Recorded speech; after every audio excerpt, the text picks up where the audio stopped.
Okay, that's how you start the episode. Just slash open the lamp, why don't you? So, Okay, now we're back to a nice crisp 60, though we're reporting at 30. and well, we're back to playing Resident Evil again. Don't mind us going missing for a couple weeks. I just had classes. You mean you were wrapping up your second associate's degree? Yeah. I think it's a little bit more than just classes. Listen. About a month after I graduated, I checked my school email for the first time. For money? No, it was I got a congratulations notice saying, "Congrats, you made the dean's list." I was like, "Oh." I didn't find out till like a month after I graduated. And somehow I made the dean's list.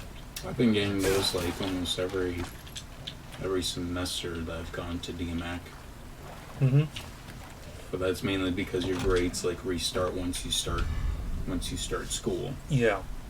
And I actually like cared about trying to get all A's.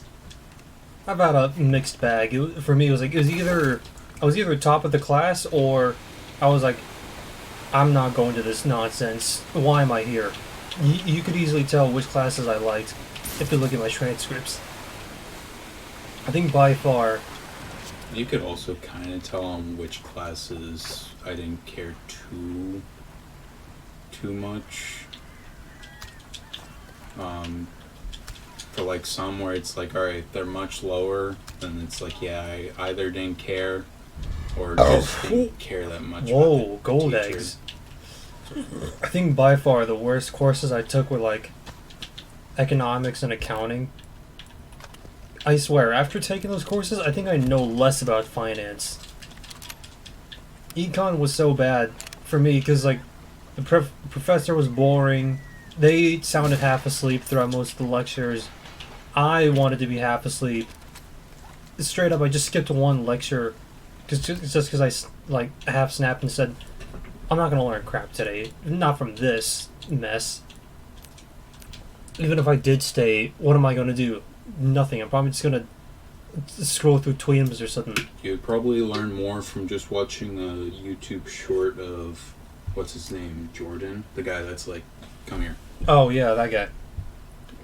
Straight up, I would probably learn more if I went to the Great Internet Council. Some random Indian guy teaching math with like a $2 headset from 10 years ago. Oh, yeah. Those guys are the real saviors for engineering. Oh yeah. Same for programming. Or just like anything like really technological. It's like watch these videos and it's like, alright, didn't learn anything in class. One YouTube video, I learned everything that I needed to know. Why is that the two most extreme ends of like Indian guy with $2 headset? Either they're teaching you math that your professor couldn't do in like a whole semester, but they do in a single video, or they're just running Indian call scam centers. Why is it just like those two extremes and nothing else? I don't know. I have always like wondered like why specifically Indians? I'm gonna guess it's probably just because it's a lot of places just like outsourcing labor, being cheapskates and bastards, knowing they could get away paying someone overseas way less. Maybe. Or maybe it's like, maybe that's just like one of the more like, any sort of like computer science like degree is definitely being asked for by a lot of companies. So I guess maybe it's in high demand over there as well. I guess so, yeah. But I don't think these are like computer science people. It's mostly just people just... It doesn't look that difficult to do. And I think it takes pretty minimal computer knowledge. Just like getting an extreme rough idea of like how those phone scams work. It doesn't look like they do all that much. It's just a vampire situation of... It's just pretty much trying to coax your way into someone else's computer, and then once you do that, you just take control of everything. Yeah. What are all these symbols? Like, I know they're like the cave graffiti, but are they supposed to like be something, or are they just like random squiggles? No, they represent the things that we can push. Yeah, but what are these? Just random symbols. Oh, okay. Because that one's just a radioactive symbol. And then we got these snakes on the walls. Snakes on the plane. The snakes on the planes. The snakes in the shakes. Fakes in the shakes. Oh, there we go. Those symbols remind me of, like, astrological signs. Oh, yeah, I wanted... Oh, because you're totally a Leo? No, okay. I need to go on this tangent because... Actually, I was going to have this... Actually, yeah. This was going to be... have this? Yeah, this is was perfect. Yeah, that's how I feel when I talk about astrological symbols. Because we were going to record one episode on April 20th. But, you know, Ian had to put this aside because, you know, he's wrapping up his degree and all. Bigger, more important things. But I wanted to rant about astrological signs on 420. It was because... I remember I had this one coworker at undisclosed sandwich chain. He was like, "So what sign are you?" It's like, this is all dumb. You can't base your entire personality or your happenstance based on like random dots in the sky that you were born under. It's like, oh, it's very fun. Just tell me what kind of sign you are. And it's like, I am a Virgo. I was like, oh yeah, that describes you so well. You're like well organized, but you keep to yourself, and then you and then that's when I turn around epically and I say, I lied. I'm a Scorpio. And what do they respond like, with? Oh, that totally makes more sense. Yeah, it's like, oh, you lie and deceit. You're keeping secrets to yourself. That's totally a Scorpio thing to do. I lied again. I'm actually a Virgo. I could just go through that. And I would just go through that over and over as long as I needed to. Yeah, and I really also fucking hate that because it's like no one gives two shits. Like, it doesn't mean anything. Exactly. People that's my first red flag. If you start talking about the star patterns and your fucking chakras and your what kind of crystals you wear to keep the COVID away, I'm hitting the red button on you. This is not going to work. This is serious. You are delirious. And your astrological sign can't determine everything about you. I'm not socially awkward because I was born in November. I'm socially awkward because my parents are Korean. And they didn't teach me how to socialize. You can't just blame personality entirely on astrological signs. Like, oh, hunkly dunkly, Adolf Hitler killed 6 million Jews because he's a Taurus. Which is why it wasn't because he was denied into an art school. No, it was because he was a Taurus this whole time. I swear to God, there's also probably a video that explains, that probably tries to push that idea. Which is why I wanted to record that on 420. Is because Hitler was born on 420. You know, there was this big controversy a while ago about the My Hero Aka mangaka, because a lot of I forget what's one of the characters like apparently named after like a Japanese battleship from World War II, and people were accusing him of being like a secret fascist or something. It was like, what the fuck? That's a bit of a I mean, that's the thing a lot of Japanese authors do. They just make references to like Japanese battleships in World War II. It's not just a him thing. I hate how fucking easy that is. Okay, that was a little too easy. It took me like 10 minutes to get through. No, 10 to 15 minutes to get through that one, and all it takes 2 fucking moves. Anyway, you were saying. And I think another thing that added gasoline to the fire was that when people realized Bakugo was born on 420, and so people were like, oh, "Is Bakugo secretly endorsing Hitler?" It's like, sort of. No, this is. No, guys. Speaking of something like that, did you know that people want to cancel Markiplier and tell people don't pay for his OnlyFans because he's friends with Felix? because Felix, because of that whole like Nazi situation with Felix. Oh yeah. Hello, stranger. Like people were actually like, don't buy Markiplier's OnlyFans because he's friends with Felix, and it's like we're still on about this after what 6 years. Markiplier even made a video. It's like people make mistakes, and you know what? Felix made a fucking mistake. Yeah, in that case, the PewDiePie incident all those years ago, I wouldn't say he was being racist. Oh, okay, I'm gonna have to cut that out. I wouldn't say he was. I wouldn't say he's being racist. It was more like he was just being stupid. There is a difference. What can I do you To which he's changed a lot since for? then, Your weapons and he's are not like the good crazy. hands. I'll see you. I'll react to every single crazy or wild video I ever see. Click. I think he's grown up, and just chilled out. Yeah. Especially since, hard to believe, he's gonna be a dad now. That's when like Everybody can learn and change. yeah. Which some YouTubers nowadays can't do that. Some YouTubers are just a lost cause. Like, people like PewDiePie and Markiplier, I think they're fairly normal. Actually, going back to like YouTubers from like back then and whatnot. So I've been like just getting into like Oni plays and whatnot, Yeah.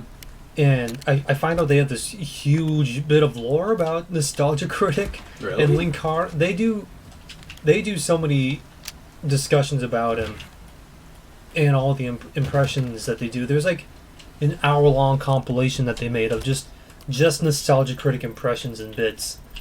That is genuinely some of the funniest things I've ever seen, because not only do they give a lot of critique on the Nostalgia Critic, the impressions that they do genuinely sound just like him. Spot on. Yeah, it is straight up spot on. They pretty much do the quintessential Nostalgia Critic screech that he does all the time, and they talk about like how much he's kind of flanderized himself. So the Nostalgia Critic is always doing that screechy voice all the time. And apparently, I don't understand. Okay, I do. okay, yeah, you got space. But fuck. No, you don't have space. Apparently, like Doug Walker actually did see a lot of those compilations, and Doug was just laughing his ass off. He was just saying like, "Yeah, these guys sound exactly like me," and like, it wouldn't be fair to get mad at them for making fun of me when my job is entirely making fun of other people's work. And Doug seemed to be, pretty. A good sport about it. A really good sport about it. He's just taking it well. People need to learn more about that. It's like just learn to be a good sport about things at times. Wait a minute, didn't you meet Doug one time? Yeah. He Oh was yeah. at Anime Iowa. Yeah. It was. I think it was. We went 2015. I might have gone 2016. Yeah, I think you went 2016. Oh god. Oh shit.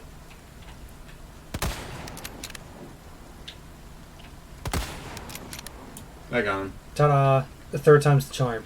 My personal take about Nostalgia Critic, like the character slash the show, is that I think personally you should just do away with the skits, because they get kind of boring, and Yeah.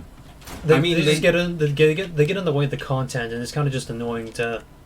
It's like it's fine watching it the first time, but then when I want to go back to old videos, it's like, oh, okay, this like 3 minute skip that I don't give a shit about, and I would just want to skip through it all.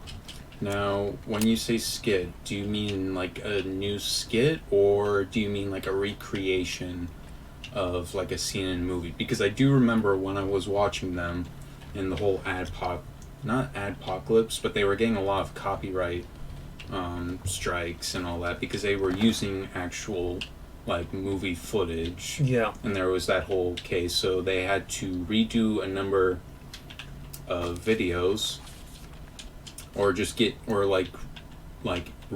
the videos and do like skits, and that kind of became the norm. Is like they would just reenact like parts of the movie, but add like a comedic twist to it, so they could get around the whole copyright. I think as a whole, you could like talk about a certain scene or themes of a film, and then cut away to like a 3-second clip of whatever's happening.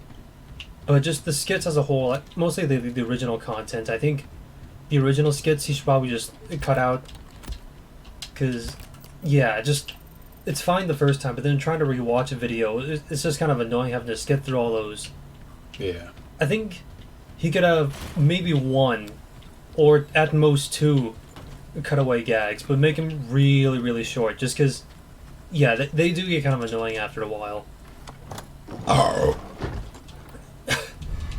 And I guess the only really bad thing Nostalgia Critic could actually be guilty of is like the whole change the channel mess that wasn't. Change the channel? Yeah, because it turns out I know there was like, I know there's been some controversy over that, yeah. over Channel Awesome that happened because of okay, now Holy you're gonna shit, really have yeah. What the fuck are you doing, old friend? Why'd you open like 3 games at once? It's a mod thing. Oh, okay. What was I? Yeah, cause like it's not up anymore. But like I know there was like some drama where like there was like one person that that did pass away, but then there was like some information came up about them, and I think there was also like another thing, but I can't remember it specifically. Yeah, there was a lot of sort of a power dynamic that was being abused over at Nostalgic, or no, Channel Awesome. What's going on here? Yeah, some people were left like this after. My kind of take is that although like Doug didn't personally do a lot of the things that happened, I mean, he kind of just stood by and just let it happen, which arguably just as bad. Yeah. But yeah, the whole thing's kind of a mess.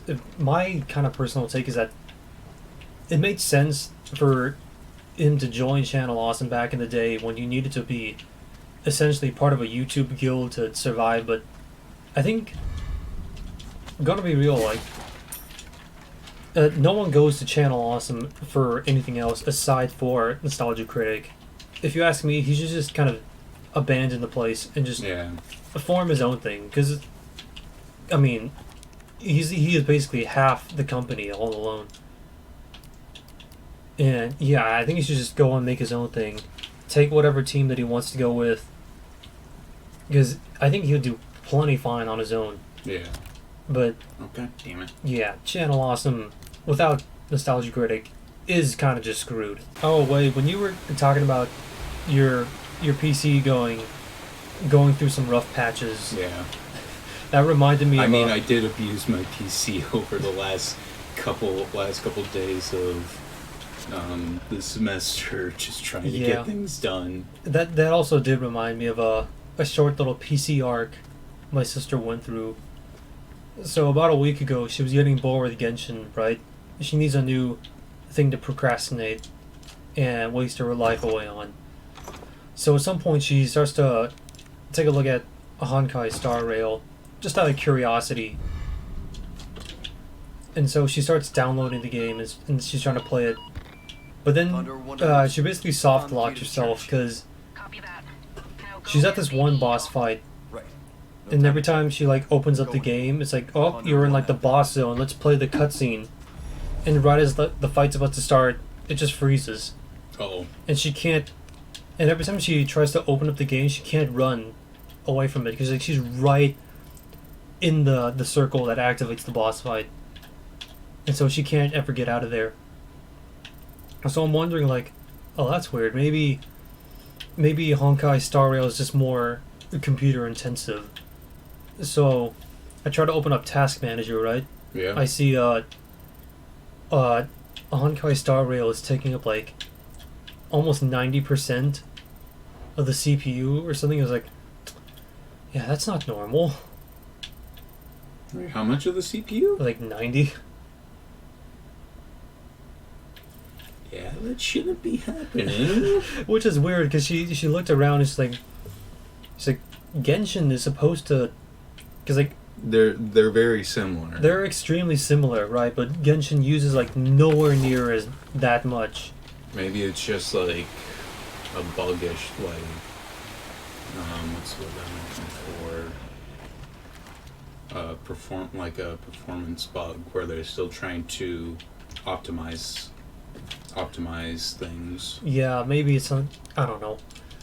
And so, I suggest to her like maybe let's upgrade your RAM. Maybe that'll do something. So I check her like system No, settings. that would be something different. Oh, that's something different. CPU and RAM are two different things. Oh, okay. So no wonder why that didn't work. RAM basically holds the memory Yeah. of things that are being processed, things that need to be remembered. CPU is the actual processing of like different things. Oh, that's things happening live, or Why not Yeah. treat okay.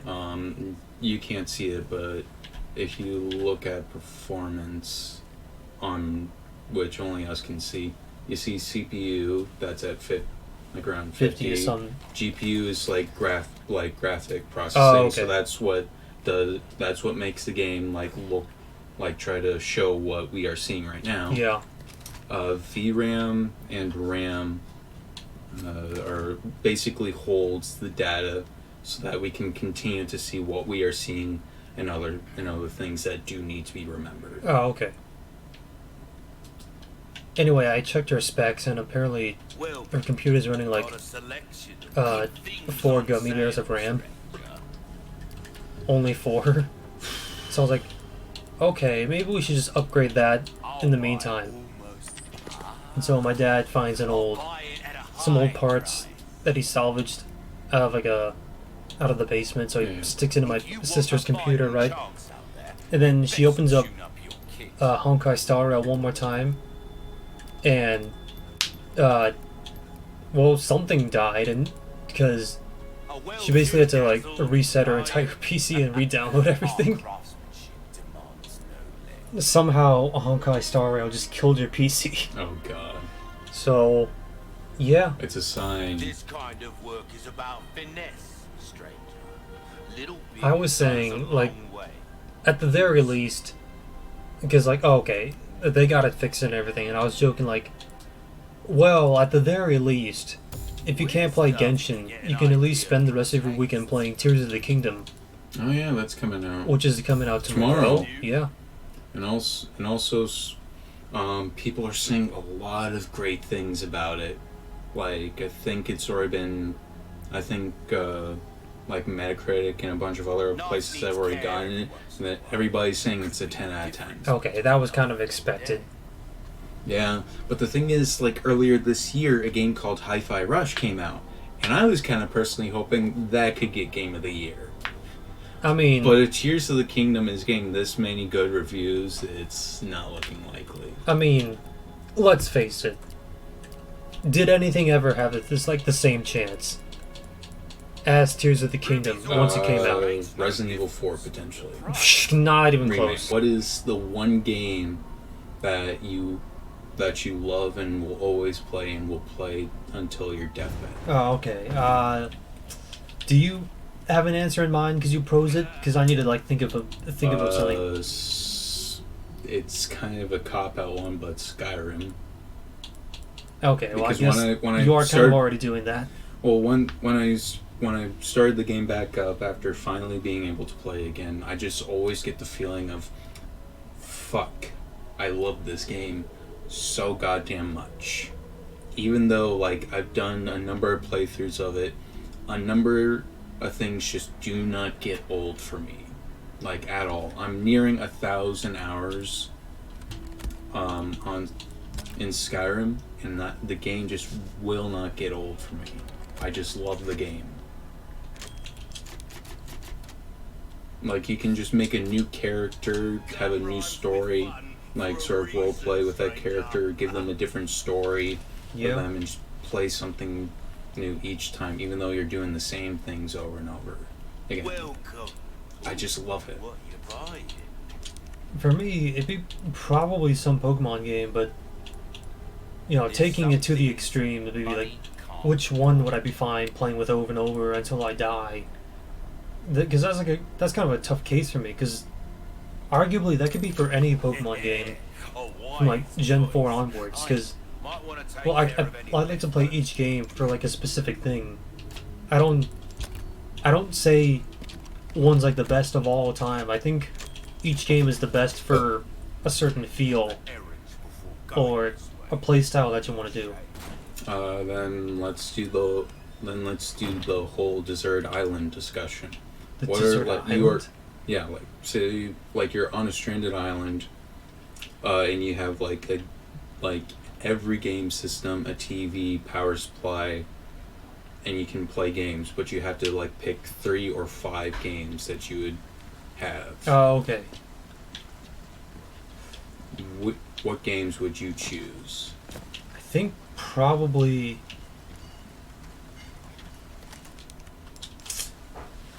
I think my top 2 picks would be Black and White 2, and then Heart Gold or Soul Silver, because those two are some big ass games that you have to play through quite a bit before you really get bored of them. And there's so many different things you can do with them. What about Platinum? Platinum, Or is that just more like more of like you would play it for nostalgia's sake? I think that's more of a nostalgia thing. Shit. Because, oh, well, yeah, I did start my whole Pokemon journey in Sinnoh, but I don't know, Platinum, I don't feel I can play through it that often. I need to give it time. I need to let it ferment like a fine wine. I gotta pull it out every couple years when it's ready. I can't just keep redoing it over and over.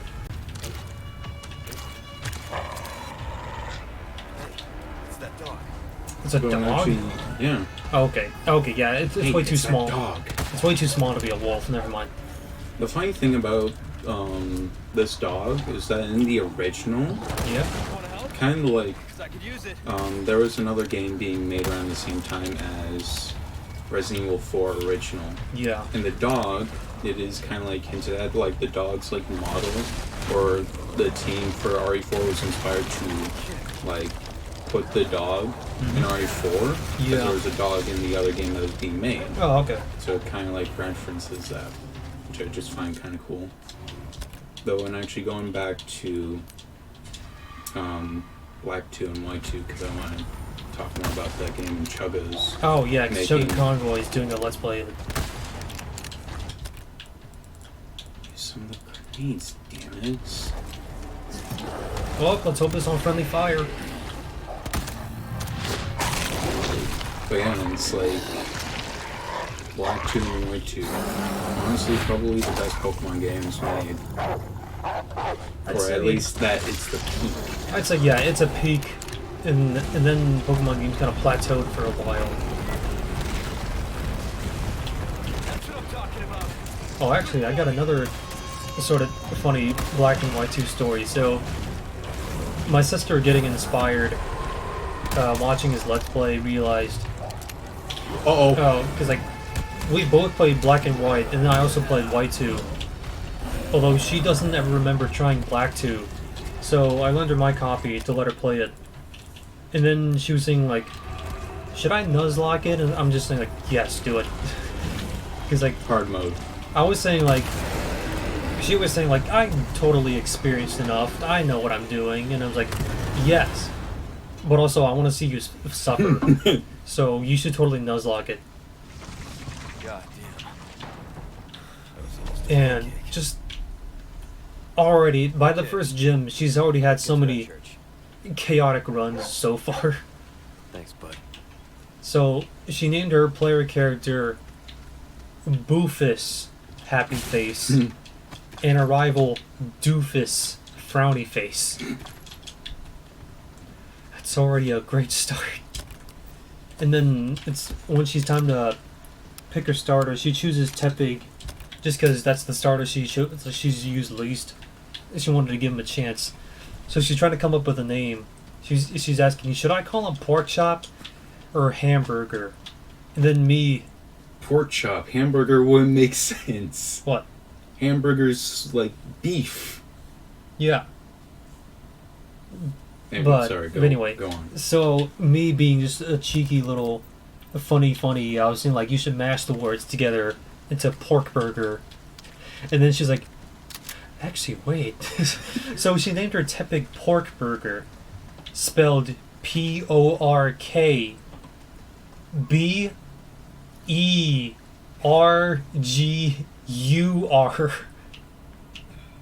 and I'm just like. Why? You already took my bad idea, and now you just made it made- way more cursed. Why'd you do this to yourself? And right before I lent her my Black 2 copy, I first transferred everything I had into bank and then up to home. But alongside all my Pokemon that I wanted to keep, I checked through my PCs, and there's just LGM.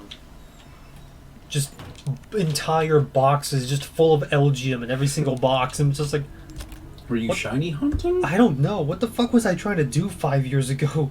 Why is my PC just full of hundreds of LGM? I genuinely have no idea what I was doing.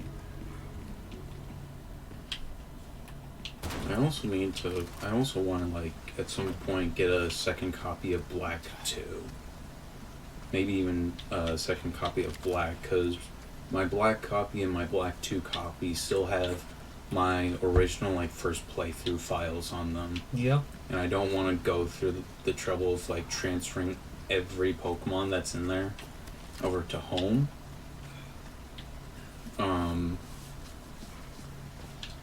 Because, like, I don't know, it's just a lot of work, especially with my Black copy, because that was the game where I really caught a lot of Pokemon and transferred a lot from, like, Ruby, Sapphire, Emerald, Diamond, Pearl, Heart Gold, Soul Silver, all those Pokemon over to Black. I think And you all I've probably been playing is, like, White 2 if I wanted to play it again. Yeah, I think you probably should transfer them up to home anyway, because, well, you know, what if you lose a game cartridge? Then that's like the second burning of the Library of Alexandria right there. And then also, once you safely transfer everything over, you can reset those files and play them again, and not have to file a mortgage trying to get a second-hand copy of Black 2, White 2. True. Because, yeah, those are definitely up in price now. Not gonna lie, one time when I went to... But actually, could you choose a language? No, in that- Black No, and that White wasn't 2? the thing.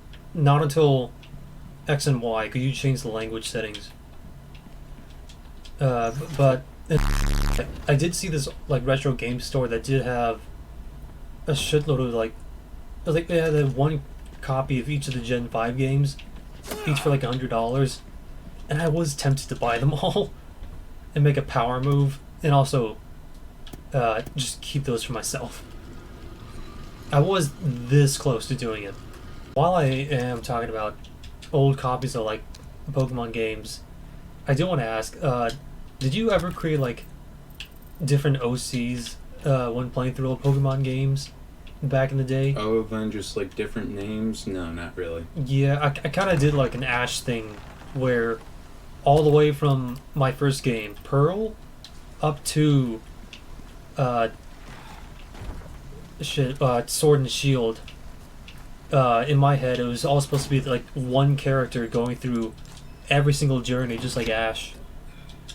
I mean, I did name my Black, my first Black file, Lance, because, alright, like, Lance the champion in Johto. Mm-hmm. Like, coolest dude, he's a dragon tamer and all that, and I'm like, oh, he's cool, I'll name my character Lance. Or you should call him Axe, because Axes beat Lances. Shut up.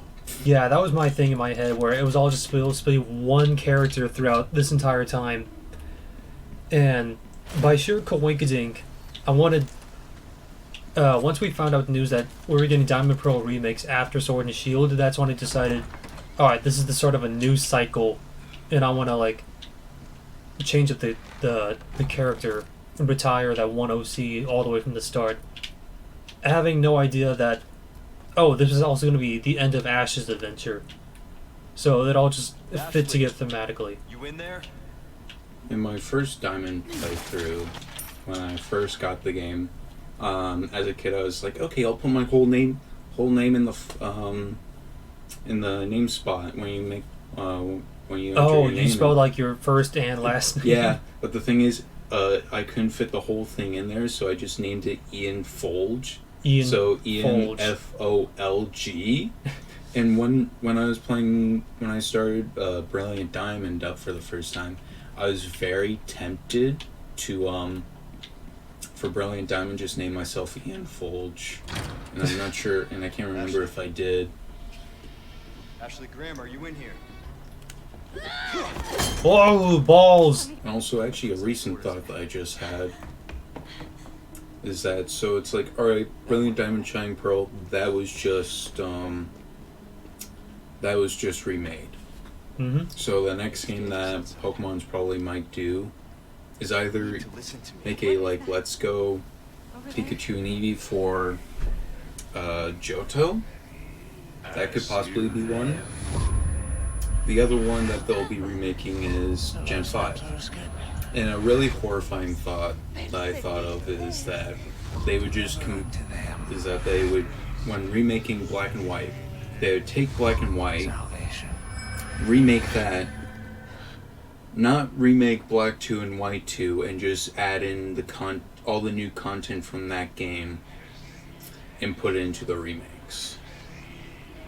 I really hope that they don't do that and basically just get rid of all the story from Black 2 and White 2. Realistically speaking, my theory is that they're not going to remake Unova, at least not for a long time. I think they're like not going to do remakes for a while, because at this rate we're going to catch up all the way up to the current generation we're at. But if I were somehow in control of everything, what I want to do is I want to make another Unova game, but just like Legends Arceus, make it a prequel. I would call it Pokemon Gray Zero. Instead of getting like Gray or Black White 2 or Black White 3, Yeah, I want to piss everyone off and throw a complete wrench in everything and call Pokemon Gray Zero. It'll take That'd- place in like Unova 100 years ago. I mean, yeah, that would be the next Legends game. Which actually, that would be really cool. Yeah. For like a Unova Legends game, we actually see the original form of The True Dragon. the True Dragon, which Which is why I called it Is it Gray just- Zero, because actually- it's probably a gray dragon, and Zero is like the start, the origin, I'm gonna get you. the You- beginning. You'll get to see like the real dragon. the original dragon. Was it just Reshiram and then Zekrom, or was Kyurem also in that? I can't remember. Kyurem is technically part of that too. Kyurem is like the husk that was left behind Gotcha. after Reshiram and Zekrom split. God, I really want to play White 2 again. Alright. I really gotta figure out a team. Because that game's so fucking good. I want to rant about this one local pho place that opened up in our town. Because I prefer the one at... But, you know, I don't want to drive 40 minutes for pho. And every time we go there, it gets slightly more expensive each time. Because they've raised their prices over the past couple of years. Just a lot. It's not Noodles, a noodle company, is it? No, I'm not talking about that. I don't want to, like... Okay, I'll just cut it out. It's, right next to the Papa John's. Already, there were red flags waving all over the place when I walked in for the first time. And, all the clientele were white people eating noodles with forks. That's when I knew, like, oh, this is not authentic pho right here.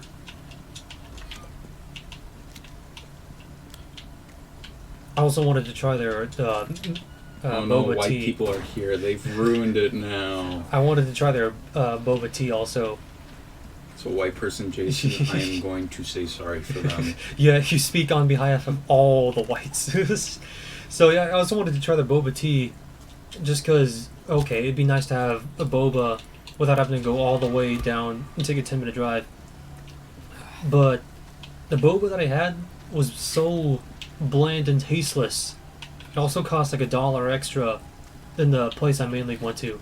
Tea time? Yeah, I'm paying like $7 for just blue water essentially. It was sad, but I kind of want to go again. I want to give them another chance.